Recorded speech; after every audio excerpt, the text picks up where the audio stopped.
өгөхгүй байгаа нь тодорхой байгаа байхгүй. Би бол өгдөггүй. Ер нь өгдөг. Хизээч өгч байгаагүй. Импорт хийжсэн хүмүүс бүгдэнд нь сургаалт хийгээд, мэдэгдээд, мэйл явуулаад, уцаар яриад, дуудаад сургаалт хийх ёстой. Одоо компьютерийн одоо систем бичидтэй баг үүсгдэг байхгүй. Одоо нөгөө юу гэх юм? Гацаа үүсгдэг. Ойлгомжгүй байдал үүсгдэг тий. Айгүй амархан халтарч ундаг байхгүй би айгүй амархан халтарч унаад юм болоод халтарч унангуудаа нөхөр ингээд хүүшээ зүгээр үү гэдгийг босгооч өгөнгуудаа чамаас олсон чи одоо намайг сугтаагүй болохоор намайг барьж аваагүй болохоор чамаас олсон гэд бас хүмүүст их олон хүү хаа гэж харилцах жоохон тийм байх. Дургүй байна тий. Зүг. Хитэн сая зүгийтэй л харьцаж исэн тий.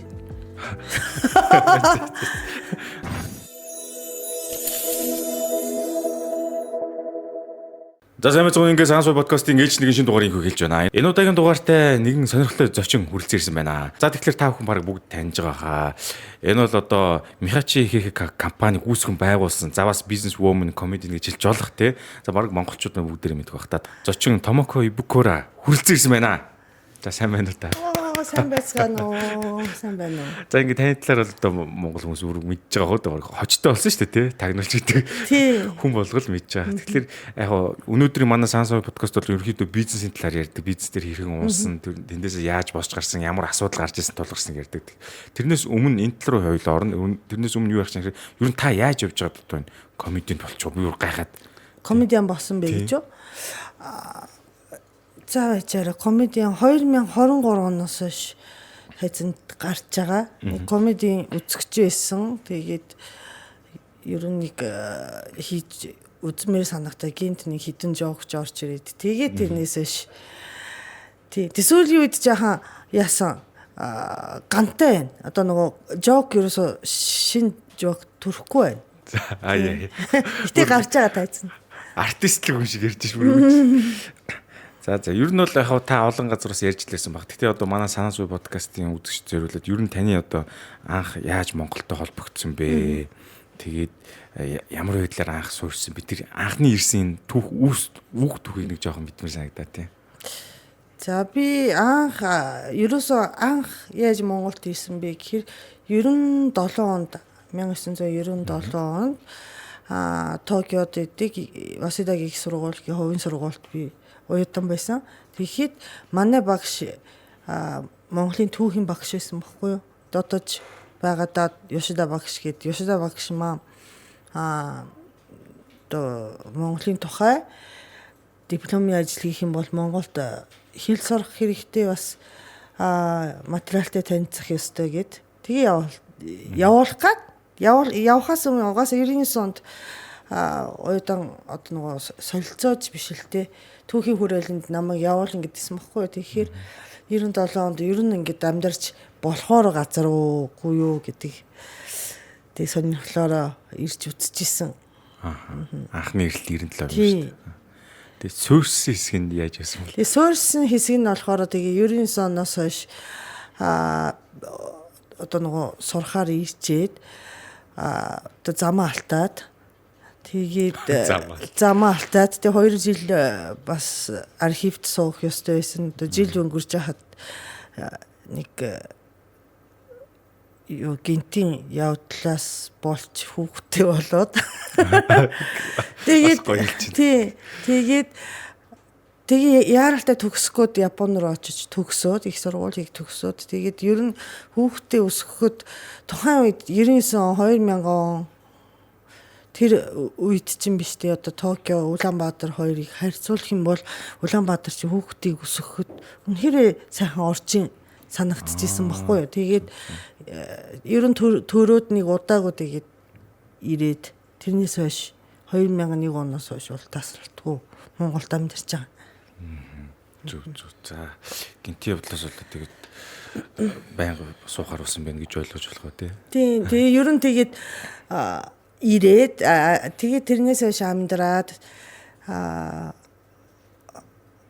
тэгээд бас нөө бизнес одоо өнөөдөр ярих бах те бизнес эрхлээд янз бүрийн ажил хийгээд явхаар чинь тэгээд бизнес чинь дуусахгүй юм чинь дампуурахгүй бол те Харин тийм маш их асуудалтай болдог те. Одоо ялангуяа хүмүүс хамгийн сүүлийн нийгмийн даатгалын таны пост явуулжсэн те гэх мэтлээ зөндөөлөн гарчсан. За хамгийн анхны бизнес нь таны ямар бизнес вэ? Одоо ч хийж байгаа нэг бизнес байгаа юм. Тэр нь юу вэ гэхээр Японы медиа одоо нөгөө нэвтрүүлэг одоо NHK, янз бүрийн Fuji телевиз, Asahi телевиз гэдэг телевизүүд эдэн штэ. Тэдний одоо нөгөө хүдч бэлтгэл одоо урьдчилга хийж өгдөг. Монголоос тийш мэдээ өгнө гэсэн үг. Мэдээ өгч байгаа юм биш. Одоо нөгөө жишээ нь Монголын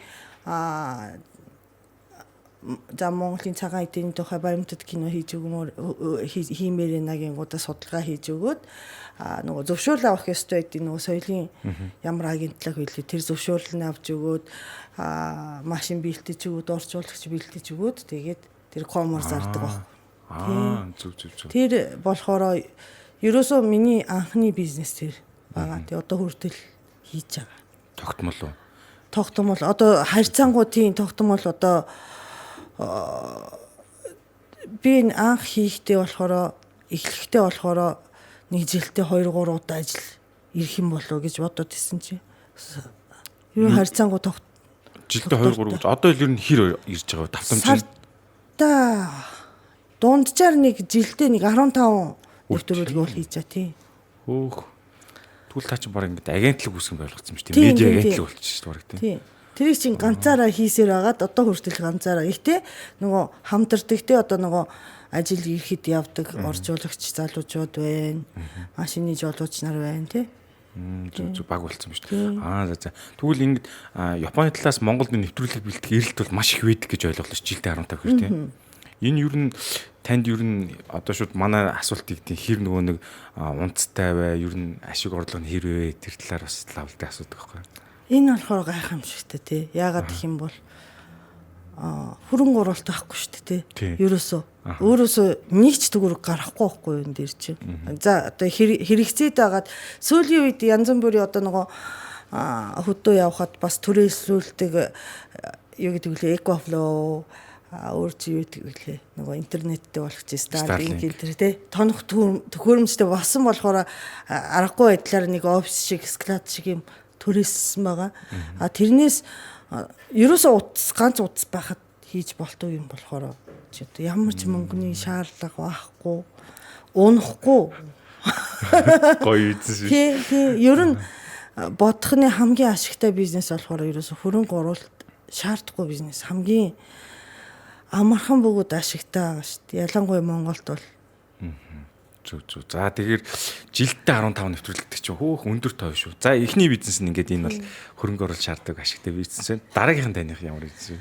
Дараагийнх нь болохоор тэргээд явсаар агаад 2014 онд нэг нэвтрүүлэг хийдэг байхгүй юу. Тэр нь болохоор дэлхийн зүгийчдийн болон зүгийн аж ахуйн болон зүгийн бал зүгийн тухай судалгаа хийдэг хүмүүсийг танилцуулах Японы зүгийн балны компани ивент тэтгэлтэй жижигхэн хэмжээний олон ангитай нэвтрүүлэг байсан. Тэгээд тэрийг хийгээд тэгтээ нэг сэлинг Төв аймгийн зүгийчдэр очоод бас судалгаа хийж байгаа хүмүүс дээр очоод нөгөө тэр хүмүүсийн амьдрал болон одоо ажлын талаар баримтат кино хийсэн байхгүй. Тэгэхэд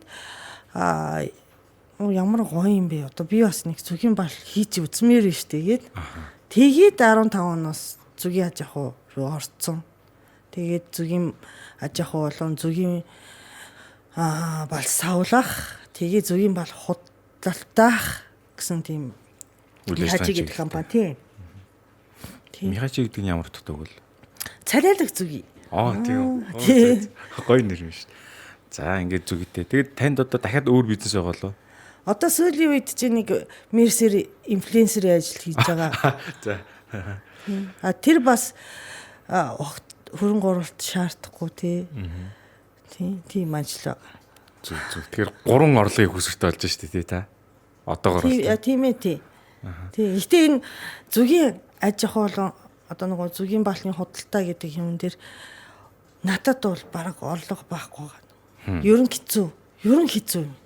Бараг би мөнгө авч үзээгүй гэх юм. Ашигтай ажиллаагүй. Тийм. ашигтай ажиллаагүй. Би ч одоо натаас болж байгаа юм ч байгаа мэдээж тий. Одоо та ингээд Монголд компанид байгуулад одоо үйл ажиллагаа явуулж штэ. Тэгэхээр одоо хоёул энийг л дэлгэрүүлж ярих гэдэг юм л та. Компанид байгуулахаас эхлээд тухайн улсын иргэн гишүүнд ингээд байгуулад ямар их хүндрэл гарч хамгийн ихнээс нь хоёулаа одоо бичиг заасан сэхлээл те. Зөвшөөрөл манай Монголд юу н хэрэг төвхтэй байна. Бизнесийн орчин те. Хөрс ямар байна? Надад бол яг нөгөө надад бол компани байдаггүй байхгүй юу? Одоо нөгөө Японы медиагийн одоо нөгөө ажил хийдэг компани болохоор манай нөхрийн нэр дээр тий. Тэрэн дээр нөгөө инфлюенсерийн ажил одоо нөгөө энд сурчлагаа хийх орлогоос тэр данс руу орчтой. Нөөтөө тэрнгэр төлж байгаа шүү дээ. Тий, манай нөхрийн нэр дээр байгаа компани ганцаараа. Тэгээд нөгөөх нь болохоор 5 эзэнтэй. Михачи болохоор 5 эзэнтэй. Тэгээд тэрний гүйцэтгэх захирлыг би одоо хийж байна уу гэхээс яг эзэн бол биш. Тэ яг нэг 10 хэдэн хувь над дээр байгаа юм.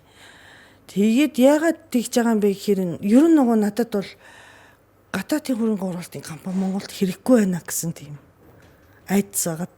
За. Тэгээ урд нь компани байгуулаагүй биш байгуулж исэн санаад тахын нэг ганц. Тийм ганц хоёр байгуулж исэн баггүй юу. Тэгээ тэрэн дээр яагаад ч юм бэлээ нэг болохгүй байсан юм шиг нэг хууль эрх зүйн талаас яа. Тий хууль эрх зүйн талаас бас нэг болохгүй садах юм байхгүйсэн болов. Яагаад ямар ч татан буулгах гэсэн. Компани татан буулгахад хэцүү гэдэг нь шүү дээ тийм хүмүүс. Татан буулгах гэсэн удаа байгаа юм. Тэгээ ер нь ингээд гадаадын хөрөнгө оруулалтын компаниг бол нэг таатай хүлээж авахгүй орчин байгаа юм шиг санагтаад. Тий одоо нөгөө алтартай нөгөө Сүрүүгагийн хэрэг мэрэг гэж болчихсон шүү дээ тий. Сүрүүга шиг том биш ч гэсэн тий бас ингээд гэж нэг таатай биш байгаа юм чи харж чаад. Тий. Ер нь бол эрсдэл нь яг хууль эрх зүй талаас гадна бас нэг ингээд дотоод Монгол хүмүүс нэг жоох ингээд юм асуудал үүсгэж учраас имиж ин гэсэн үг үү тий. Устрын гэх юм уу устрынч биш тий. Улс төртэй холбоотой хүмүүсийн одоо нөгөө шунлын тоглоомны нэг хэсэг болоод явчихвал бас хэцүү шүү дээ. Тэр хэмжээнд мөнгөтэй болчихвол гоё тий. Хүмүүс бүр анхаарал татгаар үү тэр чинь айгу том хууль дүрмээр ил харагдахаараа хууль ёсны болгож тийм том тоглоом явуулж байгаа шүү дээ тий. Ямарсан тэгээд ганцаараа компани тийм гадаад хөрөнгө оруулалтын компани чи хөрөнгө оруулалтын хэмжээ бас нөгөө юутай доор одоо доод хязгаартай тий одоо нөгөө $10,000 $100,000 тийшээ байх ёстой мостой гэдэг шүү дээ. Одоо таны нөө сая Михачи компанид 10% эзэмшин гэдэг энийг байгуулахдаа анх нийлж чад хөрөнгө оруулалт татаад хамтдаа байгуулъя гэж босгож ирсэн үү? Энэ чинь анх болохоор манай нөхрийн нутгийн ах байсан. Тэгээ тэр хоёрын нэрээр хийжээд тэгээд саяхан штэ миний нэр орсон чинь. Тий. Одоо нөгөө хоёр хүн байжгаад наад компани чинь гоё юмаа гэд нэгээр хүн бас зүгийн балчин биш тий хүн ялангуяа ингээд миний үеийн хүмүүст айгу их тийм хүсэл мөрөөдөлтэй ирээдүйтэй юм шиг харагтаад исэн биш тухайн үед тий. Тэгээд найзууд би бас хөрөнгө оруулалтын энтергээд нэгээр нэмэгдээд тэгээд сүүлд 5 хүн болсон. Би бас сүлд орсон. Зүг. Одоо ингээд хувьцаа эзэмшигчдийн хурал нэтер гэж хийж байна та тавлаа. Тий, хаяа хийн. Тэгэхээр нэг олон ер нь яг монголчуудын ихэнх яриа л да олон ийм толгойтой байвал компани хэцүү байдаг гэсэн тийм юм менежментийн хувьд таад гайгүй болцсон ер нь яаж хийж байна? Мэдгүй бусад компанитай харьцуулж үзээгүй юм чинь тийм мэдээж одоо олон хүмүүс олон үзэл бодолтой байгаа. Тэгээд сүүлийн үед чи манайх тууцтай болоод би тууцын гишүүн биш байгаад сайн ажилласаа гэж бодож байна. Гэхдээ одоо гүйцэтгэх захирлын нэр явж байгаа шүү дээ. Хэвээрээ. Гэтэ одоо нэг удахгүй буун гэж миний хүсэл мөрөөдөл бол тэр. Өөрөө халгаа өгөх нь шүү дээ. Тийм би бол одоо зүгийн рүү явмаар ээ. Ерөн хөтөө баймаар ээ. Тий одоо нөгөө яагаад энэ компани анх эхэлсэн бэ гэхээр зүгийн малмаар исэн байхгүй юу? Зүгийн дурлаад зүгийгөө хиймээр агаад хийсэн байхад чинь энэ одоо татварын асуудал нийгмийн даатгал гэдэг цалин хөлсний хэрүүлгийг хийгээд суугаад байх надад ямар ч сонирхол байхгүй. Зүг одоо энд нэг аж ахуй юм биш яг гардаж бичиг цаасны биш яг гардаж очиод аж ахуй ажил дээр л хиймээр байгаа юм биш. Зүг. За тэгвэл та ингээд анх байгуулаа явж хахад одоо 2015 оноос хойш гэдэг чинь одоо ингээл 10 жил болсон ба шүү дээ баг тийм. Энэ явцад хамгийн хүндрэлтэй бэрхшээл нь юу болж исэн? За ямар ч гэсэн коронагийн 2020-21 оны тэр 2-3 жил чи айгүй хэцүү байсан. Яагаад вэ гэхээр гинт одоо нөгөө инктик гэсэн юм уу те гинт бууч ирээд одоо нөгөө дархан сэлгийн сэлгийг хоёрын хооронд чи хилтэй болцсон шүү дээ. Одоо орж гарахад зөвшөөрөл энэ төр авдаг болсон шүү дээ. Аймагуудын хооронд карантин болоод. Тийм.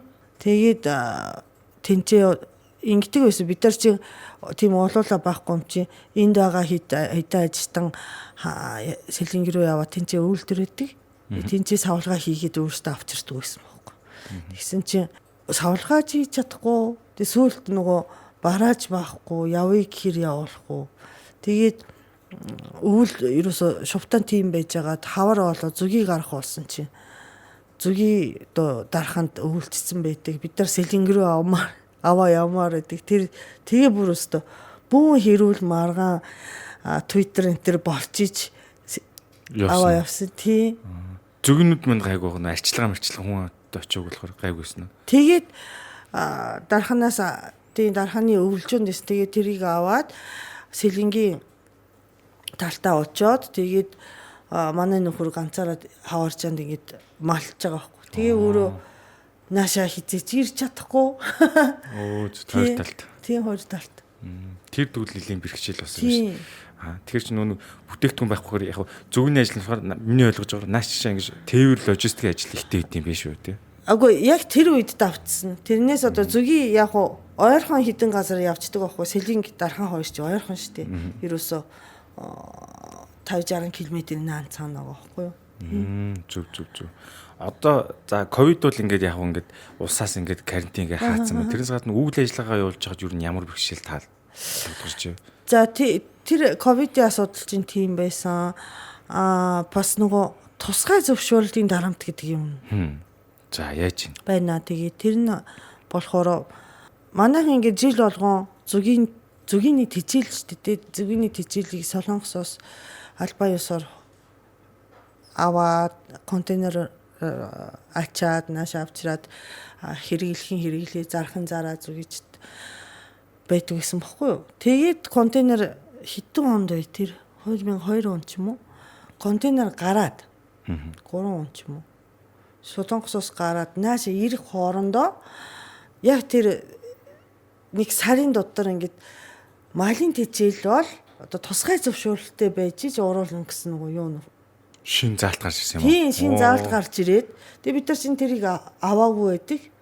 Тэгээ энд ирээд урд нь жил болгон авчидаг байсан юм одоо авъя гэхэр нөгөө тусгай зөвшөөрлөл нэхээд баахгүй одоо нөгөө энэ чи хасаап байх ёстой жилөө нэг одоо хүнсний аюулгүй байдлын тэ одоо нөгөө тогтолцоонд хамрагдсан байх ёстой тэр үйлдэл нь. Тэгээ Япон Солонгос харьцангуй нөгөө малын тэжээл мэжээл дээр чи ялангуяа зүгийн тэжээл дээр янз бүрийн одоо нөгөө стандарт шаарддаггүй. Тэгээ бүр авч чадахгүй болоод гайл дээр тэр бүтэн 1 жил болсон шүү дээ. Тийм. Тэгээ сонгуул болсон ш 2024 онд тий. Тэгээд сонгуул болсон тэгээд одоо энэ хүн суртлаа болмоор ингээд нэг Twitter дээр бичээд тэгин удаа нөгөө яамныхан сандраад нэг гаргаж өгч байгаа байхгүй. Тэгээд case by case тий одоо нөгөө зарчин байхгүй. Одоо чанга орилох юм бол юм хийж өгдөг. Харьцангуй би чин хүмүүс танигддаг тий танигдсан намайг таньдаг хүмүүс олон байгаа. Энийг одоо тим байгаа даваа ирэх идэлмээргүй шүү дээ тий. Бүгд ижлэхэл баймаар. Тийм томог орилоод энэ яшиг оруулаад өгчөөч гэ тий. Тим байдлаар ажил хиймэргүй байгаа байхгүй. Тэгээ ойлгомжтой баймаар биш шүү дээ. Нийгмийн даатгалж бас тэгсэн шүү дээ. Тийм. Тэгэхээр энэ дэр өнөдөр танаас би лавж асуух чам тэр зөвшөөрлөг гаргах гад за хөөцөлтий гэсэн чинь бас бүтээг юм байна тий. Гэхдээ ерөөсөө ингээд тоолж үзэхгүй тэгээ зөвшөөрлөө хууралчин 2-3 сартаа нэг болдог ч илүү. Тэгээ тэр болгонд ингээ унгаачдаг байхгүй юу. Тэгээ 3 сар алтна гэд нэг мэдхэд ингээ жил болсон байна. Тэр унгааж байгаа шалтгаан нь яагаад унгааж байгаа? Янз бүр одоо санахгүй нэг ихтэй малын эмч ажиллаж явах ёстой. Чөлөө манай айгүй хэцүү. Одоо яг энэ проблемүүдийг чинь бид нар яриулах гээд байгаа тийм. Малын эмч байхгүй. Тэнгүүдээ та мэдээж тэр хуралдан сууж байгаа шүү дээ тий. Аха. Тэнгүүд нь өөр ямар шалтгаанууд хүмүүс илж чинь ямар комисти ямар хүмүүс сууд юм бол тэр одоо. Тэгээ манайд хамгийн удаан ажилласан менежер залуу тэрэнд байнга явдаг. Тэгин удаа тэр болохоор ингээд юу гэх юм бэ одоо нөгөө ажил олгогчийн одоо том ялгаа нь юу вэ гэхээр төрийн байгууллагатай тий тэмцэж чадах уугүй юу гэдэг юм дээр ба. Одоо нөгөө одоо эзэн сэтгэлээр тийм болохоор гарахгүй ингээ нэг ирдэг байхгүй. Тэр чинь шалтгаан шүү дээ. Одоо чи наадхаа ойлгох ёстой шүү дээ гэд 2-3 удаа зөөлөн хэлэхэд дандаа ингээ нөгөө тэр хоёрын хооронд ингээ бас ямныхан нэг ийм болохоор гаргаж өгөхгүй гинэ. Хэрдэг. Хамгийн сүүлд те П-гээр дуудаа юм. П минь чи одоо өчнөн жил ажиллаж байгаад энэ төрийн албаны төлөөлөгч болоод надтай дуулаад энэ чи одоо компани төлөө явахгүй байна. Үйл ажиллагаагаа бодохгүй байна. Ингэж ажилласнаас чи бараг хүсэн дээр шүү гэд бүр амар загнаад. Чи өөрөө бодоод явчаач. Одоо бодоод одоо нэг 7 хоногийн дотор над зөвшөөрөл нь аваад иргээд би одоо нөгөө төрийн албаа хаагчтай ингэж зөвшөөрөл нь авмаар байна. Яавал өгөх ингэ те хитэн төгрөг өгөх юм яах ингэ ямааргүй байгаа байхгүй юу. Тийм манай тэгээ залуудыг бас бодсон шүү дээ те бодцсон бах. Тэгээ таныг дарганд дуудаад тийм тантай ууцъя гэдэг ингэ. Тэгээ очиж ууцаад гарах юм гарахгүй юм гэд. Тэгээ гаргуулт ийсэн шүү дээ. Тэгээ ерөөсөө тийм журамд дотор тийм бас тодорхой зарчим байхгүй байгаа гэдэг. Юутай дүүц хүүц бичиг баримтчих шигтэй. Тэр ойлгомжгүй тий. Одоо ганц одоо жишээ үйлдвэрлэгч компани хасаав ч юм ISO 20 одоо 2002 жилөө тий. Нөгөө хүнсний 22000 жилөө тий. Хүнснийхээ авсан байх ёстой. Эсвэл дүүц хүүц бичих баримттай байх ёстой ч гэх тийм. Энэ яг таны ярьсан сонгож жоох юм утгагүй заалтууд биш үү наа чинь тийм хүмүүс олноор үйлдвэрлээгөө байгуулгаас тийм ихэр. Малын зүгийн тэжээл дээр ингээд тусгай зөвшөөрөл нэхэд байна гэдэг чинь айгу сонирн байгаа. Тийм. Өмнө нь зүгээр гэж байгаа. Гинт хаанаас хин сэтэж гаргасан юм бол бас сонирн тийм. Тийм тэр үед чинь бас ингэсэн юм. Бас нөгөө санаачлаг гаргаад тусгай зөвшөөрлийн тоог нь багасгая гэсэн тийм одоо нэг хэсэг ажил хэсэг гарсан тийм. Тийм ажлын хэсэг гараад хасуурын ган хойг лөө ган хойг лөө Баянголоос. Тийм ган хойг гişүүн эдгээр санаачлаад нөгөө тусгай зөвшөөрлийг багасгая гэдгсэн баггүй юу. Тэг яг тэр үе баггүй юу. Тэгсэн чинь тусгай зөвшөөрлийг багасгасан байгаа баггүй юу. Тэгсэн чинь хамрах хүрээг нэмээд байгаа баггүй үлдсэн юмн дээр. Багасангуудаа олон юм нэмээд байгаа юм. Тийм. Тэгж анзаарагдсан надад бол. Тэгэнгүүтээ нөгөө зүгийн тэжээл ер нь эцэсттэй Солонгосын хүн хэрэгжилж байгаа тэрийг чи японочууд авч хэрэгжилж байгаа Солонгосоос импорт хийгээд Тайван ер нь Азийг Солонгосын тэр компани хангаж байгаад зүгийг өрөхгүй байгаа нь тодорхой байхад тэрийг одоо нөгөө зүгийн хүртэл мал болгоод тий левелинг гэдэг шиг татвар гэдэг шиг тий одоо нөгөө тусгай зөвшөөрөл нэгч байя тий. Тэгээ би бол юунд юу гэх юм нэгдүгээрт би гадаад хүн бэ те өгөхөд бас хэцүү одоо нөгөө авч байгаа хүмүүст бас натаас авилгал хахуул авах хэцүү байхгүй санаа завмаар шүү дээ тий өгөхгүй байгаа нь тодорхой байгаа байхгүй би бол өгдөггүй ер нь өгдөг хизээч өгч байгаагүй тэгийн гуудаа нөгөө систем болохоор тусгай зөвшөөрөл гэдэг чи одоо зарим хүмүүс нь те уус ингэж аюулгүй байдлыг хангаж өгч ийна гэж хизээч хинч бодохгүй шүү дээ. Энд ч одоо тэрний цаана хахуулийн ойлгол нэхих систем нь ажиллаж байна гэж одоо захын монголчууд мэддэг болсон шүү дээ. одоо сая яринаас үүдэх юм бол хэрвээ юу ч өгөхгүйгээр зүгээр за гаргачлалтаа энэ төр тэгээд юм өгсөн бол алидын гарцсан байна гэсэн санаа явж байна. Тийм. Тэгэхээр тийм бах гэж одоо тийм бах гэхдээ тий одоо тийм юм явагддаг болохоор гацааж байгаа шүү дээ. Тийм юм өгөхгүй байх гэдэг ч юм уу тий. Тий одоо нөгөө за идеал одоо яг хамгийн сайн систем нь ажиллаад тий. За тэр малын тэжээлийн тусгай зөвшөөрлөн за окей байж болно тий. Яах ёстой вэ гэхээр урд нь хэдэн жил за 10 жилийн дотор малын тэжээл гэж нэрлэгдэх юмыг импорт хийжсэн хүмүүс бүгдэнд нь сургаалт хийгээд мэдэгдээд мэйл явуулаад уцаар яриад дуудаад сургаалт хийх ёстой. Манайх цаашаа тусгай зөвшөөрөл нэгдэг болж байгаа шүү. Шаарддаг болж байгаа шүү. Тийм болохоор бичиг баримт нь ингэж бүрдүүлнэ. Ер нь одоо урд нь оруулж ирж исэн хүмүүст бол давуу эрх өгөх ёстой тий. Хэдэн сарын запас өгөх ёстой. Тэр хоорондоо бас нөгөө юм хүмүүс бичиг баримтаа тий бэлтэх ёстой. Тэгээ бас тэр хүмүүсээс одоо зүгийн тэжээлийн салбар нь одоо аль улсын аль компани хамгийн их үйлдвэрлэлтийн манай ямар брендийн ямар юм орж иртийн тэр судалгаа хийх ёстой байхгүй юу? Яамны ажил ерөөсөө тэр штэ. Гадаадтай. Тийм. Яг буужлаа л да. Одоо чинь ингээд гинтийн surprise үрээд ингээд блоклохгүйгээр урьдчилаад хийлээд за ийм болох ч шүү. Одоо өөр ус биш ингээд хуулийн танилцуулах гэдэг нэг өдрөлгийг явдсан билээ шүү. Шинэ журмын танилцуулах гэдэг тийм юм хэрэгтэй байсан байна л гэж таалж байна. Тийм юм хэрэгтэй байсан. Одоо гайлтай хамтарч ажиллаад те зөвгийн бид нар зүгийн одоо тэжээл гэж урд нь оруулж ирж ирсэн юм чинь мэдээлэл нь байгаа шүү дээ. Зүгийн тэжээл оруулж ирж ирсэн, гахаан тэжээл оруулж ирж ирсэн шоу моо тий. Тэр хүмүүсийг ингээд бүгдэнд нь одоо нөгөө Excel дээр удасны дугаар одоо хайг маяг регистр нь бижээд тий. Удастаад дуудаад ирэхгүй бол тий яг үйл ажиллагаа явуулж гин үгүй юу одоо татвар матвар нь тэгээд нөгөө хинт ч одоо нөгөө ашиггүй нөхцөлийг үүсэхгүй байх талаас ажилтны одоо яамны ажил баах гэж бодод. Зүг. Тэгээ саяхан ярьдаг санаа ингээ мэдээлэхийг бол ганцхан саяхан журам дээр олон газрууд дээр ингэж бас жоохон алдагдсан байгаа л гэж хараад байна л да. Тогтолцоо маань бас тийм яг хүчтэй биш байна л да. Бас бойж өгөө гэх юм уу да.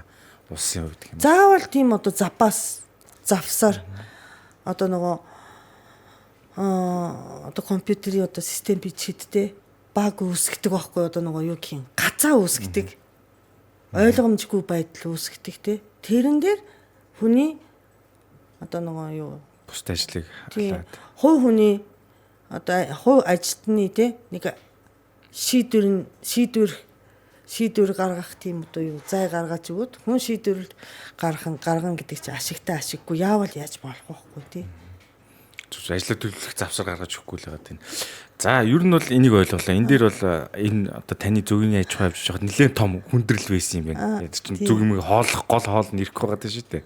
За тэнгууд дараагийн асуулт маань ер нь Монгол хүмүүстэй таасаа ажиллахад ер нь ямар вэ те? Ямар асуудал гарч байна? Сая нэг жишээ гарлаа шүү дээ. Миний нэр залдаг юм те. Тийм. Ийм байгаа тийм аа.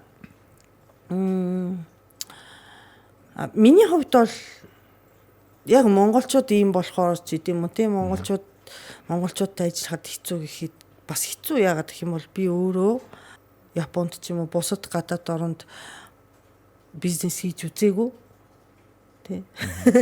тийм болохоор бусдтай харьцуулж чадахгүй байгаад нь тэгээд гэтээ ер нь би бол хувьдаа бол ерөөсө захирал хийдэг хүн бол биш байгаа гэж өөрийгөө дүгнээд ялангуяа сүүлийн 3-4 жил бол хурдан шиг өөр удирлах өөр одоо CEO авчираад өгөөч гээд манай одоо хөрөнгө оруулагчдаас гуугаад явсаар байгаа өнөтөр хүрч байгаа юм. Тий. Ер нь юун дээр би бол CEO хийх чадваргүй гэж өөрийгөө үзэж байгаа юм бэ гэхээр хүний нөөцийн үйл ажиллагаанд би хувьдаа ямар ч сонирхол байхгүй байна.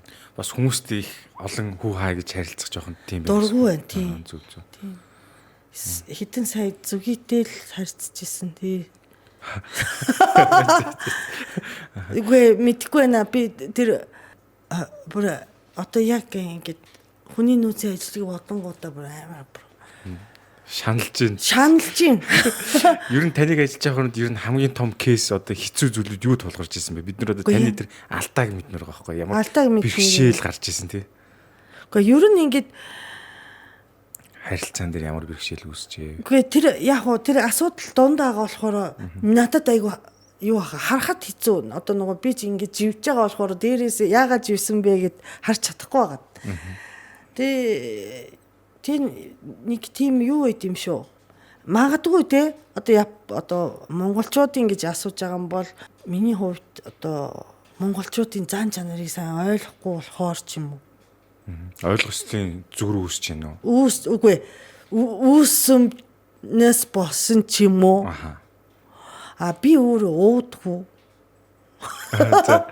Иддэггүй. Би нөгөө олон хүнтэй хоол идэх ийм нөгөө юу ядаж компани захирлууд чинь ажилчдыг дагуулад те нэг караокед ч маракета те өөрөө ч согтоо ажилчдыг хүлээж аваад те гоё найс байдэн шүү дээ. Би хизээч тэгдэггүй. Тэг хэрэгтэй шүүгээ зөвлөгөө авсан ч түүм аахгүй юусоо хийж чадахгүй. Айгу хэцүү нөгөө би өөрөө уудахгүй ууж байгаа хүнийг харж чадахгүй. Согтоо хүнийг. Тэгээд тэрнээс ч болсон ч юм уу. Тэгээ манай одоо нөгөө ажилтан одоо хэцүү гэж байгаа юм биш. Одоо хүний нөөцийн тухай бодох төдийд нэг хэцүү хат надад бол. Тэр миний асуудал боллоо шүү. Тий эмзэг сэдв. Тий яагаад чи мэдхгүй. Тэгээ мянга ингээ гэрээ хийсэн ч захирлаа гэтээ гэрээс илүү одоо нөгөө даваа ирэх идэл гэдэг хүмүүс ч ирдэм биш. Би тэрийг ойлгохгүй байгаа байхгүй. Одоо энэ удаадаа ингээд KPI те хангаагүй ч гэсэн те өгчөөч гэдэг нь те цалингаа авъя гэлээ. Хизүү байна надад эсвэл гарлаа марлаа гэдэг. Би тэр болгоно ингээд тийм үү гэд гарах юм уу гэдэг яваач тийм багийн тоглолтыг хийж чадахгүй хүн болохоор зүг. Тэгээ жинхэнэ асуудал байгаа болохоор ярихад ч их сайн хэцүү байна. За ер нь бол хаасаа яг л хүний нөөцийн асуудлыг хэцүү байгаа. Тэгэхээр бид нар одоо таны зарим одоо ингэж хүний нөөцөө би энэ асуудлыг ингэж шийдсэ гэсэн гоё шийдэл үйл бас сонирхон марлаа л да. Шийдэлтэй. Тэр хүний нөөц дээр биш ээ тэгвэл. За өөр ямар шийдэл вэ та? Ямар асуудлыг шийдэв? Манайх чи ингээд буддийн хувьд бол кофе шоп байгаа. За. Сэлэнгэд зүгийн малдаг зүгийчдийн баг байгаа. Зүгийн балыг савладаг үйлдвэрийн баг байгаа. Одоо нөгөө зохицуулт хийдэг офис байгаа байхгүй юу? Зохицуулт болон худалдаа хийдэг. Тэр дотроос хамгийн найс явж байгаа одоо нөгөө хамгийн асуудалгүй явж байгаа газар нь юу вэ гэхээр зүгийн аж ахуй болон савлгааны үйлдвэр байгаа. Тэр нь угаас асуудлыг шийдсэн байхгүй заяа. Анханасаа нэг асуудал гараагүй байхгүй юу. Яагаад гэх юм бол би хувьдаа маш сонирхолтой байгаа байхгүй юу. Үйлдвэр ч тэр юу ч гэсэн тэр одоо нөгөө зүгийн аж ахуй ч гэсэн тэр тэгээд ерөөс нөгөө системийг зохион байгуулахад одоо системийг зохион байгуулна гэдэг чинь одоо нөгөө процессыг одоо зураглалт зургандаа оруулж те бүх дамжлагыг зураг болгож буулгаж чадж байгаа асуудлыг одоо хаанаас гарч байгааг одоо шууд мэдчих чадж байгаа. Тийм болохоор өдөр тутмын процесс болон тэрийг тайлагнах тайлангийн би одоо зөв гаргаж чадсан байх гэж бодод нь өөрийгөө. Тийм болохоор ерөөсөө ямар ч асуудал гарахгүй зүгийн одоо зүгийн аж ахуй дээр чинь нөгөө бүх үйлдэл дээр процесс нөгөө хуудснууд байгаа юм. Хэдэн зуун хуудастай үйлдвэр ч гэсэн тийм. Тэгэхээр ямар ч асуудал гарахгүй тул дуртай байх ёстой тэр үйл ажиллагаанд. Зөв. Би одоо жишээ миний одоо компаниас авч байгаа цалин чинь сарын 400,000 төгрөг байхгүй юу? Одоо авч байгаа цалин.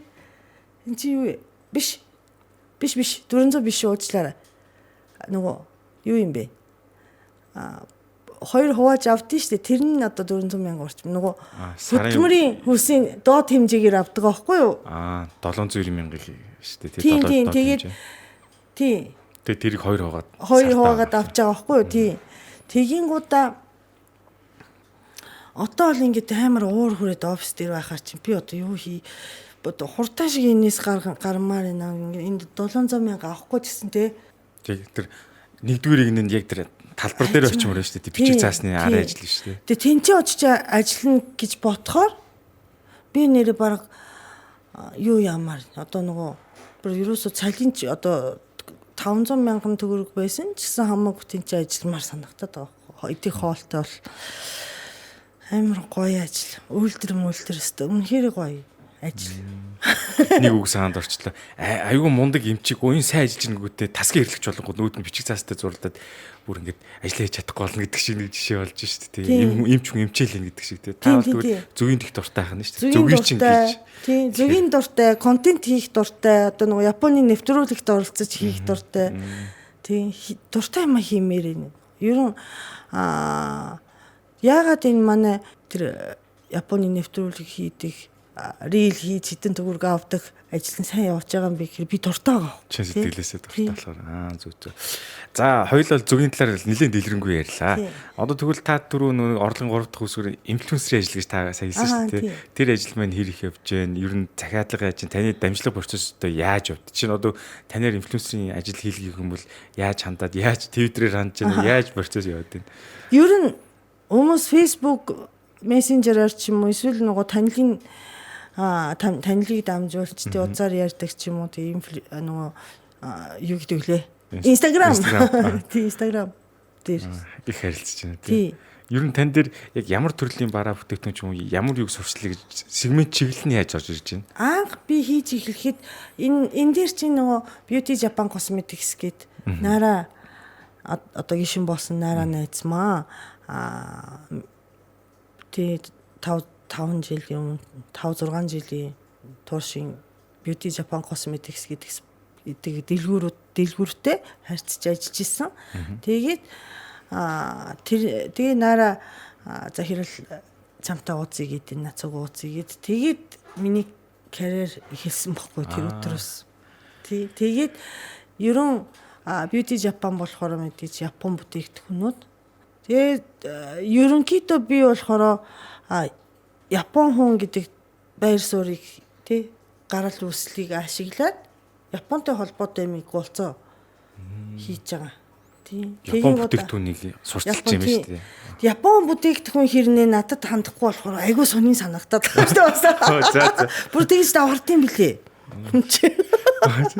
Ханууд тань руу хандахгүй байна уу? Уучлаарай хануудтай би хамтарч ажиллах гэжсэн байхгүй юу? Ханууд томоогүй ихтэй хийж өгөөрэй окей гэдээсэн. Тэгээд хануудтай төстэй хануугийн дэлгүүртэй төстэй дэлгүүртэй төрүүлж хамтарч ажиллахаар болсон байхгүй юу?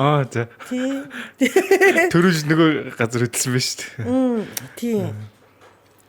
Ханумаа гэтээ одоо бид нар чиний комеди хийдэг те найзууд байгаа шүү дээ.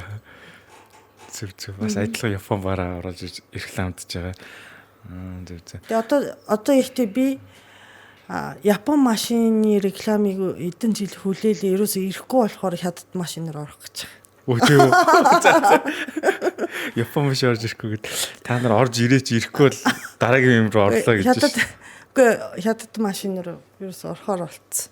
Орох гэж байгаа. Бүр тэгээ тохирцоонд явчихсан шүү дээ. Гэтэ хятад машин чинь бас ийм байгаа шүү дээ. Хятад машин чинь сүүлийн үед яг нөгөө бензин одоо нөгөө төлшийн зарцуулалт дээр бол дэлхийд номер 1-тэй одоо нөгөө юу цахилгаан машин хийж, цахилгаан бензин хосолсон машинуудыг хийж. Тэг яалтчгүй энэ салбар дээр Япон машинуудаас дээр байгаа. Өөзөө бас их сонин жишээ сонсч Японоос хятад машин дээр гээд харж байгаараа одоо манай японочууд ч гэсэн тэнийг биш юм чинь одоо бензин үнэтэй болчин Японд ч гэсэн ялгаагүй тун удахгүй хятад машин унж эхэлнэ. Зүг. Би унж байгаа юм чинь. Та ямар машин? Тэгж байгаа харуулна. Ирээг байгаа. Одоо захиалсан баг. Зүг. Таны ингээд сошиал ер нь engagement гэх юм уу дагагч үзэгч чинь ер нь хэр төвшөндөө видео ороход дунджаар хэр үзэж байна. Тэгээ хамгийн их хандлттай нь Facebook-ийн пэйж байна. Миний пэйж болохоор сарын 7 сая орчим юутай. Үзэлт авч байна уу? Үзэлттэй тийм 7 сая орчим. Тийм тэгээ Instagram бол сурахгүй юм шүү дээ. Instagram чи царай муутай хүн дургүй юм шүү тий. Оо тийм үү. Таны Instagram ямар байна? Followers нь яаж байна? 10,000-аас нэг яахгүй байгаа. Тийш явахгүй. Twitter нь тэгтээ таних нэлээд их байгаа шүү дээ тий. 60 хэдэн мянга тий 60 хэдэн мянга. Тэгвэл хамгийн том талбар нь Facebook болж таарж байна. Facebook яалтч Монголын нийгэм одоо Facebook-тэй хамааралтай юм тий. Зүг. Тэгэхээр тань дээр одоо ер нь сардаа хичнээн захиалга, хичнээн харилцагчд орж ирж байна. Яг энэ бараа сошиалор нь танилцуулаад. За ячаараа одоо 1 2 3 4 ер нь ингээд тогтмол 5 дотор юм 5 6 компани юм. Биш. Нөгөө урт хугацааны хамтын ажиллагаатай 4 5 компани байгаа. Тэгээд гинт орж ирдэг 1 3 4 юм байдаг. Зүг. Одоо нөгөө комедигийн тайзан дээр гараад одоо юу гэдэг өөрийнхөө перформансыг үзүүлж байна. Тэгэхэд ер нь гаралтын цалин комедиос бас орлого олж чадж байна та. Үгүй. Сайн дураар явж байна уу? Сайн дураар шүү. Тэр чинь юм бит шүү дээ. Комеди чинь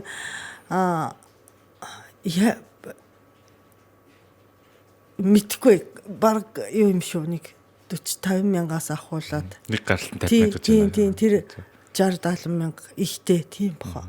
Нэг өрөөнийх тий. Тэгэхээр тэрийг таавал яг ингээд нэг тухайн үеийн хоол болоод enjoy болгож тийм. Тий. Зүг. Лайна та одоо энэ комединд бол ингээд лайн орж ирэхгүй байна, жок орж ирэхгүй гэж бичдэг ш. Та тэр техникээр нь бичиж байна.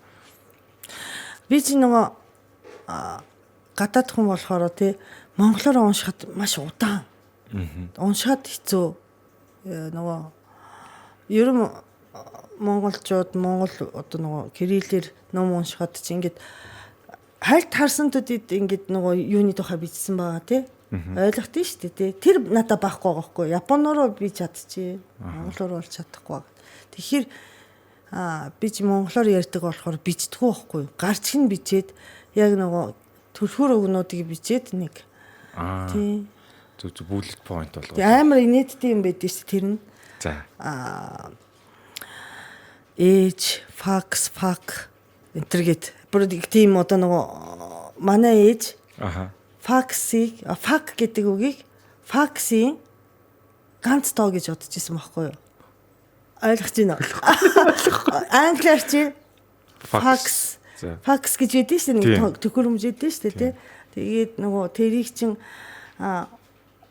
А3-ын олон ширхэг цаас явуулах юм бол факс ганц хуудас явуулах юм бол фак гэж бодож исэн байхгүй юу? За одоо ойлгосон. Факс сүлийн ер нь хэрэглэнд нэг байхгүй болчиход байгаа шүү дээ. Японд бол хിവэрэ байгаа шүү дээ. Японд санааг нь бол би амар сайн ойлголоо. Гэх мэтчлэн тийм одоо нөгөө ээж факс гэдэг тийм одоо нөгөө төлхөр өгнүүдийг бичээд тэгээд нийлүүлж байгаа. Тэрийг хараад нөгөө ер нь одоо нөгөө сэтвийн сонгууд Тэнгүүд та болохоор ер нь таны сэдв болохоор голцоо амьдралаас үүдэл гаргаж ирж байна. Тийм.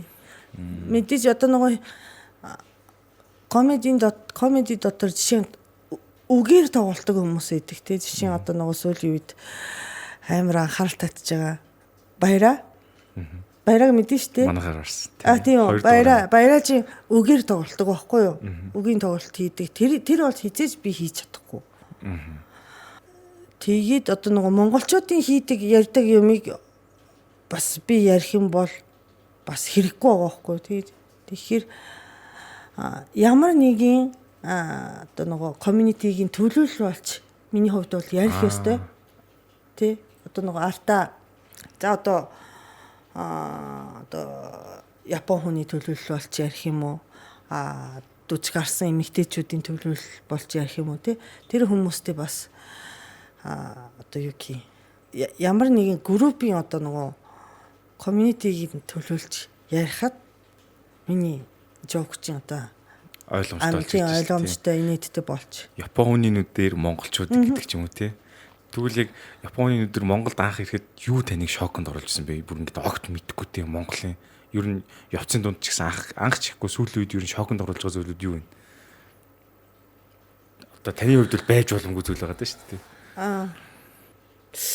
За яараа анх шоконд орж исэн юм гэхэр чинь одоо шоконд орж исэн юм зөндөө байгаа юм да.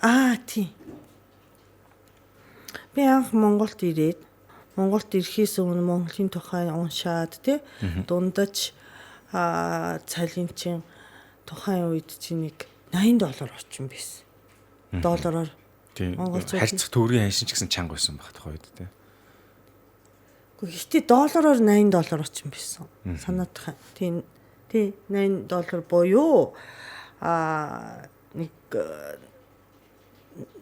100,000 төгрөг. Үгүй 100,000 төгрөг байгаагүй 97 онд чинь 78,000 төгрөг байсан баг.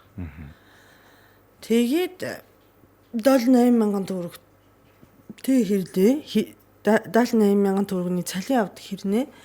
Виставка гэдэг нөгөө хормын ордны баруун талд юу идэв штэ том зах шиг дэлгүүр одоо хувцсны тий. Тийм хүүхдийн ордны хойдолтой. Тэнд очихоор гутал нь 300,000-аас дээш байгаа байхгүй юу? Тухайн үед. Гэхдээ энэ хүмүүс ч одоо яаж амьдраад идэм бол те? Цалин юм. Тийм. Тэгээ тэр үедээ монголчууд ч юм тийм гутал өмсөд 60-70,000 төгрөгийн цалин тийм цалин аваад тийм гутал 300,000 гутал өмсдөг байсан хүмүүс шүү дээ. Тэрийг бодох юм бол одоо хамаагүй одоо нөгөө цалин өссөн байгаа. Тэр үед хүмүүс яаж тэр гутал авдаг байсан гэхээр бас янз бүрийн 8 хийжсэн байгаа байхгүй тий. Зүг. Одоо бол таны хувьд л цалингараа л яг юм аавна гэж утсан чинь тий. Багтахгүй байсан юм биш үү? Зүг. За одоо тэгээд буцаад хоёулаа таны бизнес руу бас орчихлаа л да. Та нөгөө бас нэг ярен дээр 2025 онд хятад руу одоо манай урд төвш рүү зөвийн бол гаргана гэжсэн. Энэ ажил нь юу нь явж байгаа юм болов? Бид нар зөвгийн балыг хаашаа гаргалаа? Японд руу бол гаргасан. За бага хэмжээгээр Европ руу, Америк руу бас гаргаж исэн. Тэгээд 2000 ерөн 2002-3 оны үед ч илүү бид нар чинь нэг JICA-гийн төслөөр хитүүлээ ярилцахдаа 2025 онд ядаж ихний одоо 10 тонныг гаргах зэлтаа гэж ярьжсэн санаадах юм. Тэгээд одоохонд гаргаагүй байгаа. Энэ хятад гэдэг чинь Монголын хөрш орн те газраараа явждаг, машинаар ч явждаг, те одоо бугуунаар ч явждаг. Хамгийн ойрхон тэгээд маш том зах зээл гаргах юм бол зарагдах гад идэг зүг юм бол те. Яага гаргаж болохгүй байгаа юм бэ гэхээр энэ дээр чинь нөгөө хятадын бодлого чинь ингэдэг байхгүй юу? Одоо нөгөө сайхнаас мах гардаг болсон шүү дээ. Хятад руу тий. Тэгээ мах хин дуртай мах хааж зарч болохгүй байхгүй юу? Одоо нөгөө хоёр компани дураараа гэрээ хийгээд нөгөө юу яаж болохгүй? Хүснээр оруулж болохгүй. Нэгдүгээрт Монголоос өхрийн махыг авнаа гэсэн одоо улс хоорондын гэрээ байх ёстой байхгүй юу? Хоёр улсын хооронд. Тийм, хоёр улсын хооронд.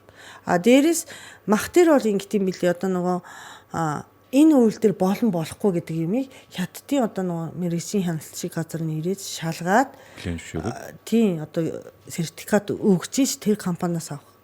Тийм байдаг. Зүгийн балны хувьд бол зүгийн балыг Монголоос авнаа гэсэн гэрээ хилцээл нь хийгдэг байгаа. Бүр улс орнд тэгжиж л явах юм. Тэгэхээр хувь хүнээс ямар ч компаниас шалтгааллахгүй юм байна. Тийм. Тэгээ тэр ажил нь одоо нөгөө 4-5 жилийн өмнөөс тэ одоо энийг чинь гайл хийх ёстой, хөдөө аж ахуйн яам хийх ёстой байхгүй юу? Тэгээ энэ дээр хизээ болох юм бэ, хизээ хийх юм бэ, хизээ бид нар гаргаж болох юм бэ гэж яваад байгаа л та. Гэхдээ одоохонд бол болоогүй байна. Арай гэхдээ дөвч байгаа юм болоо би нөгөө аль болохоор улсын байгууллагатай ойртохгүй байхыг хичээдэг болохоор асуугаач байгаа. Тий. Гой сурах сонсох үйлгүүдийг гэж бодод. За тиймэрхүү. Та ингээд одоо ярианы хамгийн ихний хэсэг рүү буцах чинь л та хамгийн ихэнд та яаж Монголтой холбогдсон вэ гэж би асуужсэн. Гэхдээ ер нь яагаад энэ Монголын чиглэлээр судалгаа төр диплом ажил хийх болсон юм бол яаж байгаа сонирхсан юм бол хоёул бол Монголд ирээд суурьсан талаар ярьсан. Яагаад хамгийн анх Японд байхдаа та оюутан байхдаа сонирхож гисэн үндэслэл нь юу юм бол? Үнэндээ бол анх их сургуульд орохдоо болохоор би Монголын түүхийг судлана гэж бодоагүй байхгүй юу. Тэгээд 2 дугаар курст орохдоо бид нар мэргэжлээ сонгохдоо одоо юу гэх юм. Надад Азийн түүхийн одоо нөгөө юу судалгаа л үлдсэн байсан. Тэгээд тэр дундаас Солонгосыг сонгох уу, Хятадыг сонгох уу, Араб, Вьетнам тий одоо нөгөө зүүн өмнөд Азийн гэдэг хэд хэдэн газрын түүх байсан. Тэгээд тэр дундаас надад маш шинэхэн санагдсан Монгол. Одоо бид нар шин Вьетнам руу, Солонгос руу, Хятад руу ингээд юм харилцаа тухайн үед ч гэсэн их харилцаатай.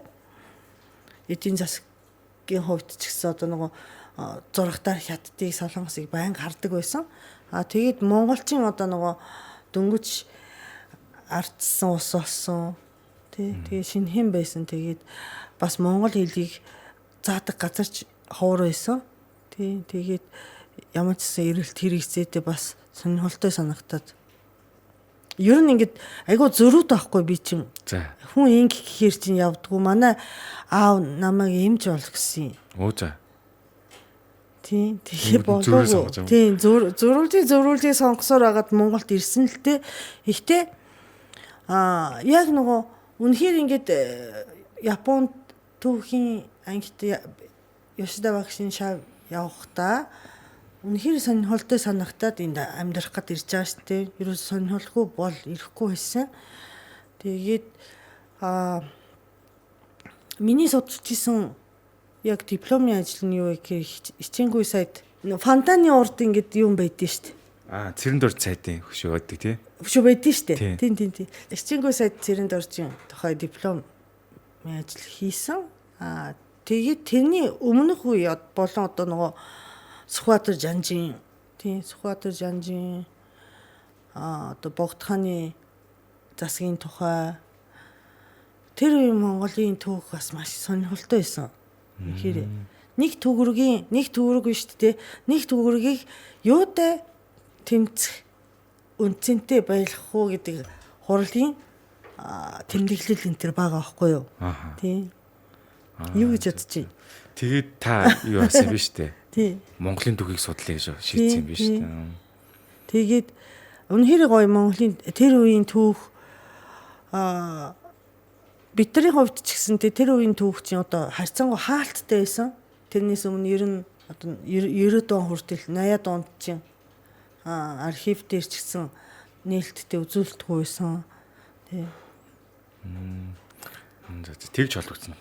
Хичээнгүй сайд цэрэнд орж унтлаар диплом ажил хийсэн байна. Бас сонирхолтой Монгол орны талаар хийсэн байна. За тэнгуут нь Японоос одоо ингээд хүмүүс ирээд нэвтрүүлэг бэлжин гэж шээ. Тэрийг бол таны хамгийн дуртай бизнес гэсэн. Энэ бизнес дээр чи одоо ямар нэгэн хүндрэл юу нэр гарч ив. Асуудал одоо нэг ойлголцохгүй янз бүрийн гарч байгаагүй. Юу гэх одоо нөгөө тэр ажил чинь биш тэ. Ерөөсөө ингээд асуудлыг шийдэж өгөх хүний өмнөөс. Одоо таны одоо нөгөө наран тоолт дээр очиж те хүмүүсийн худалдаа хийж байгаа наран тоолч айгу хамгийн том зах штэ Монголын те. Тэгэхээр ер нь ингээд бид нар баян наран тоол орохгүй штэ. Би одоо жилдээ нэг ч орохгүй хахад нэвтрүүлгийн хүмүүс бол нэвтрүүлгийн болгонд наран тоолыг оруулах айгу дуртай байдаг байхгүй. Тийм. Яг нөгөө худалдааны төв гэдэг утгаар одоо нөгөө зах дээр очин гэдэг чинь тухайн орны соёлыг мэдих нэг арга юм шиг байгаа. Тэгээ зах руу явъя гэх тээ. Тэгийн удаа битрийг одоо муухай гаргах юм уу гөөмөө тээ. Тэгээ хүмүүс чинь ингэдэг үгүй орохгүй гэ. Тэрийг би бүр яавал яаж ямар хүмүүсийг одоо нөгөө нэвтрүүлэгт оруулах чадвартай. Очоо та ингэж ярилцсан шүү дээ. Тийм. Тэгээ асуудлыг шийдэж өгөх нь миний ажил байгаа. Тэгэхээр өөрөөр хэлэх юм бол асуудал болгоно одоо нөгөө тэрэн дээр асуудал гарахгүй бол надад бол ажил ирэхгүй байхгүй тий. Тэгэхээр нэг бодлоор та ингээд офис дээр ч юм уу ингээд захирал хийгээд хүний нөөцийн асуудал шийдэхэд хүмүүстэй харилцаад хэцүү мөртлөө зүгээр хүмүүстэй энгийн харилцаа хийхэд бол танд зорилготой юм шүү дээ. Тийм. За тийм учраас та ингээд маш олон танилуд найз нөхдөд гэж ойлгож байна. Харилцаагаараас явж шүү дээ. Харилцаагаар тий. Тэгээ бас нэвтрүүлэг гэдэг чинь тий одоо нөгөө зарим хүмүүс мэдэхгүй байж магадгүй ямар нэгэн юмыг муухайгаар ч юм уу те сайхнаар гаргах гад нэвтрүүлэг хийдэггүй байхгүй. Айл болохоор байгаа юмыг байгаагаар бодит байдлын гаргаж өгөх гээд те одоо баримтат кино бол тэгтийн сайнаар гаргаж өгнө ч гэдэм үү те муухайгаар гаргана ч гэдэм үү тийм биш байхгүй те. Тэгэхээр тэрэн дээр одоо яаж одоо нөгөө надад харагдаж байгаа юм шиг Монгол орныг эсвэл хөдөө те цагаан эдэг морийг гаргах уу гэдэг юм. Бас тэгээд таач тэгвэл аюух юм соёлын ажил хийж байгаа юм байна. Тий. Дамжуулж хооронд нь холбож гоё те. Холбож. Ингээд тайхан юм ажил хийж байгаа дээр нэгээ сошиал хийж байгаа тэнгууд ингээд янз бүрийн бичингүүд монголчууд хэр их давшилж байна янз бүрээр харааж тэр яана гэдэг тэрийг та хэрхэн зохицуулж сурсан бэ? Тийм гарч ирж л байгаа. Тий одоо нөгөө ялангуяа Facebook дээр чинь Япон руугаа зайлаач цараймуутай тагнуул юу гэдэг лээ амар юм ирдэг байхгүй юу. Гэхдээ юу одоо янз бүрийн юм ирдээ. Тэгээ нэгдгээрт одоо олонний танил хүмүүсийн комментиг харахаар натаас илүү тийм атак байнга авчдаг имзэглэж байгаа хүмүүс чинь тэрийг нэгээр устгах юм билээ. Блок хийгээд устгаад явт юм билээ. Тэгээ би болохоор ерөөсөө бичгэлтэй тийм үстэй. Тэгээ одоо над руу ингээд муухай үгээр намайг доромжиж байгаа юм шиг бичдэг хүмүүс нь хийхин 50 гарсан эмэгтэй хүмүүс үтий. Нэр 99% тийм байдаг. Тэгээд тэр хүмүүс нь их стресстэй байгаа. Тэгээ хоорондоо бас царин айгу төстэй хүмүүс идэг. Тийм. Одоо 50 нэмэх насны эмэгтэй хүн бүгдээр бичиж байгаа биш шүү дээ. Тэрэн дотроос маш цөөхөн хүмүүс бичиж байгаа байхгүй юу? Тэгин удаа маш стресстэй байгаа юм бэ. Над руу ингэ бичээд танихгүй шүү дээ, тий. Танихгүй хүн нөрөө удсны цаанаас бичээд стрессийг гаргачихвал бас буян шүү дээ, тий. Ядаж одоо нөхөртөөгөө хүүхдтэйгээ муудалцахын одоо нэг өдөр хойшлуулж өгсөн ч гэдэм үү те магадгүй шүү дээ те. Зүг та тэгвэл их нээлттэй хүлээж авч штэ те устдахгүй яг дуустахгүй тийм блоклохгүй бичээрэй гэж сууд юм штэ. Энэ болон бичвэр дундаас та тэгээд одоо янз бүрийн үгүүдийг сурж яах гэсэн үг болох бас те. Тий. Ер нь өөрөө сурцсан одоо янз бүрийн бас үгүүдийг та бас чадангаа ашиглаад байдсан штэ. Илтүү үгүүдийг тий.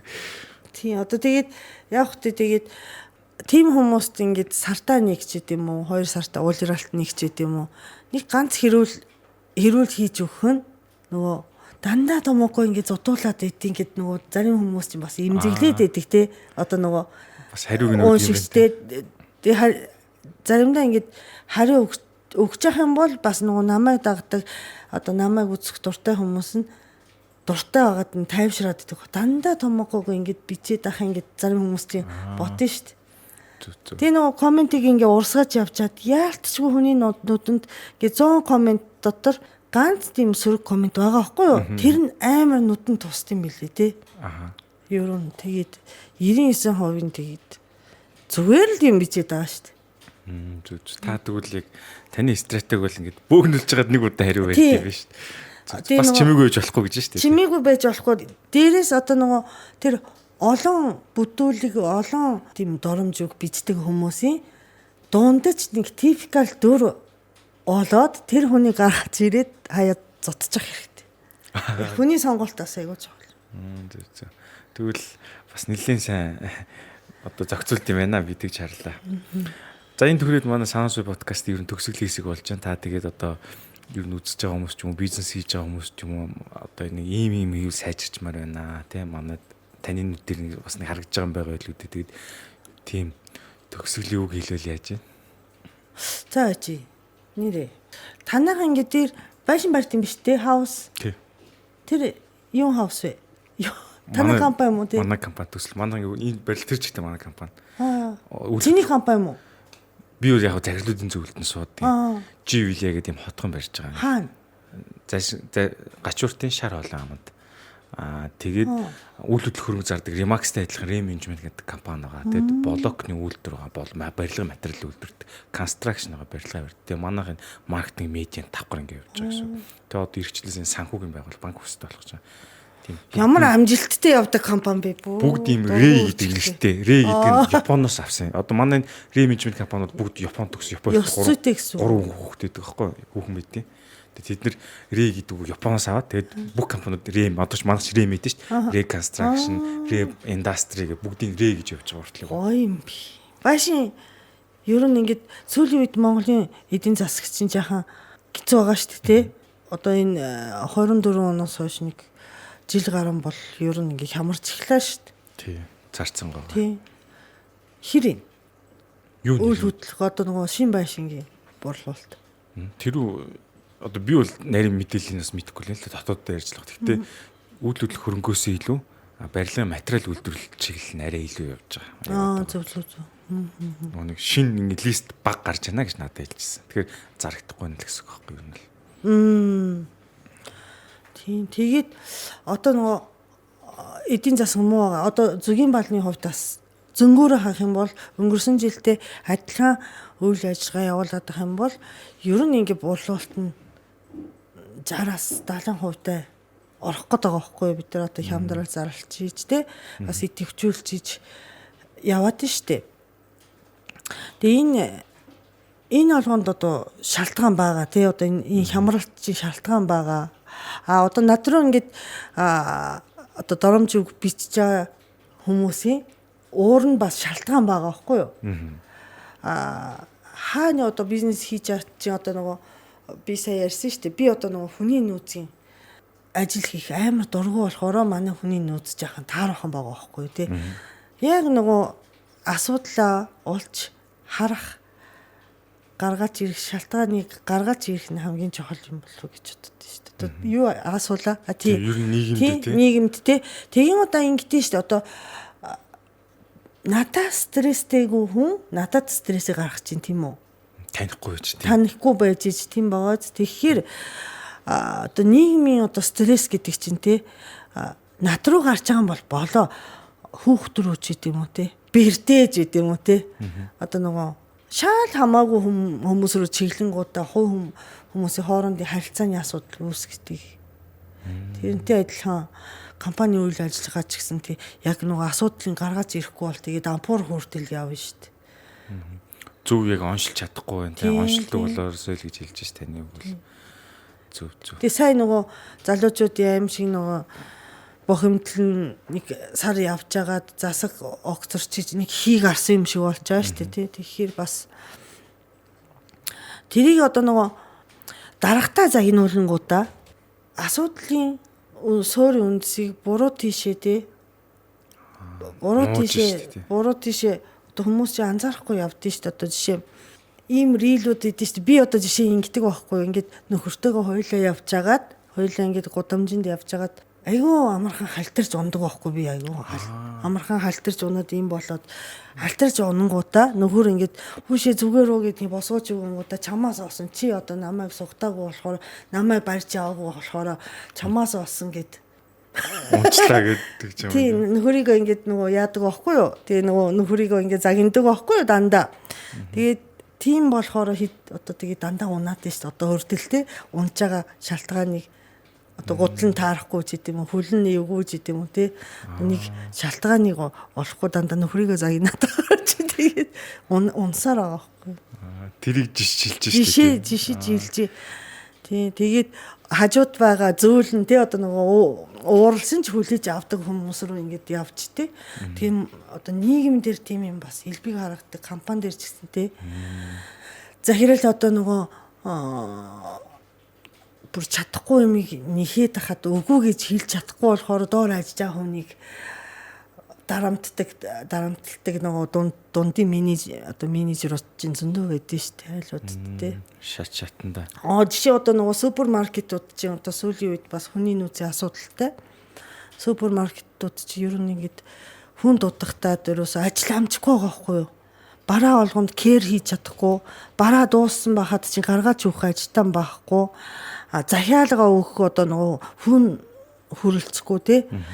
Тэгэнгүүтээ тэр чинь одоо хэний асуудал вэ гэхээр тэр супермаркетын компани дотоод асуудал эцсийн тэр компани эзний асуудал байгаа байхгүй эзэн болон одоо нөгөө CEO CEO-гийн асуудал байгаа байхгүй юу? Тэгэхэд хөөе манай бараа байхгүй штэ гэд нэг том супермаркет руу залгахад би ганцхан танаахт харилцт юм уу гэв. За энэ бол байгаа байхгүй бид нар. Энэ айгу буруу харилцаа. Асуудал бидэрт байхгүй. Гэрээний нөхд одоо нөгөө хийх ёстой эрх үүргийгтэй шаардаад ярьж хаад чинь тэр хүний стресс хаашаа гарах ёстой вэ гэхээр дээшээ удирдлага дүүх ёстой. Одоо гаргах ёстой стрессийг хав хамаагүй гадны байгууллагад гаргаж штэ тий. Хамтран ажиллаж байгаа байгууллага гаргаж. Тийм. Одоо энэ чинь нийгмийн асуудал байгаа байхгүй юу? Гэж бодож чинь тийм. Жишээнүүд таны ярьсан жишээнүүд ингээд нийлүүлээд харах юм бол ерөөсө тэр жигтэй том зургаараа нийгэм дээр болоод тийм шүү. Нийгмээр логиктэй одоо нөгөө thinking байхгүй байгаа. Зүг. Тэгээд дээр нь яг нөгөө нэг халтарч ундгийн жишээ ч гэсэн яг бас орхоор яг үгүй зам талбай угаасаа ийм жоохон стандарт бус болох гэдэг шүү дээ. Зүг. За тэгэхээр өнөөдөр Сансой подкастын дугаараар маань одоо Томоко гэгч маань орлоо. Михачи компани үүсгэн байгуулсан. За тэгээд одоогор бол энэ компанийхаа захирлаас буумаар байна гэж хэлж байгаа хүн байгаа. Буугч угаасаа одоо намайг буулгаад өгөөч гэж хүсэл тавьсан бас анхны хүнтэй таарлаа. Ер нь хүмүүс чинь үлдмээр байна гэж яхад бас бууя гэж байна. Тэгээд зөвгөний үйлдвэрлэлийн талаар таны талаас зөндөө ямар бэрхшээл учирсаныг өнөөдөр бид ярилцлаа. Бас Монголын нөхцөл байдлын талаар ярилцлаа. Тэгээд өөрийнхөө бизнесийн одоо их усруудыг те ийм үтэй гэж дэлгэрэнгүй тайлбарлаж биднэрт зөвгөний бизнес дээр ямар бэрхшээл тулгарсныг бас дэлгэрэнгүй ярьж өгсөн их баярлалаа цаг гаргаад.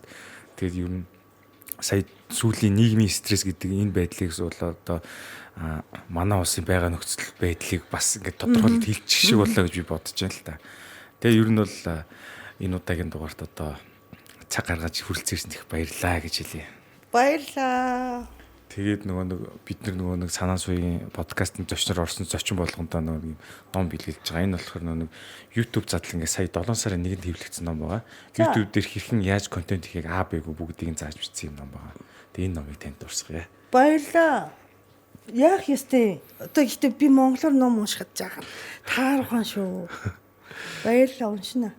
Ингээ Сансой подкастын ээлж нэгэн дугаар энэ түрээд өндөрлж байна.